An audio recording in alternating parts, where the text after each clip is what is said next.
Umekucha. Habari Jasi kwa baba. Safi tu. Ndipo tu. Vipi mkulima? Upo na huyu? Mwe. Na damu anya kake. Wewe mwenyewe kwa. Sasa Valentine Day. Baba, yani sasa Mlekwa. Ngoja kwanza tusime baba tukupe umbea baba. Na wajua. Yani jana ndio nimegundua kwamba kuna watu kweli kumbe hawana mapenzi ya dhati. Chiboli. Hujapita kwenye status za watu jana? Kasi mkako kameshiwa chaji basi. Umepitwa na vingi. Wewe. Yaani umepitwa na mengi. Hebu niambie.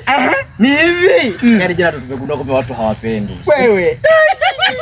Yaani kaachwa. Yaani kila status ukipita kaachwa. Lefty. Yesu. Unamkuta Yesu. Wanaposti Yesu. Kila status ukipita Yesu. Ukipita kwa fulani Yesu. Kwa nini wamposti Yesu? Yaani niko hivi, ni kwa sababu kwamba jana ni siku ya watu kukagua status kwamba huyu anapendwa. Kwani wewe hujui? Mimi ndo napaswa nimposti Yesu kwa sababu sina mpenzi. Hao ambao mnawasema si wana mabwana sawa.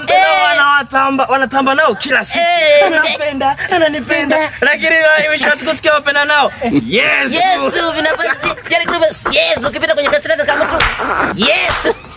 Yaani unasikia Mlekwa? Watu jana walienda sehemu wakatulia kabisa wakaka. Wanasubiri kuona status za wapenzi wao wakiwaposti. Lakini hawajapostiwa. Wanapostiwa Yesu. Subiria na mimi nakaombea. Hata mke wa mwenyekiti wetu sasa. Acha mposti mume wake.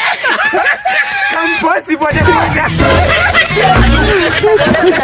Wewe Mlekwa. Kamposti boda boda. Umenivunja mkono. Kamposti boda boda.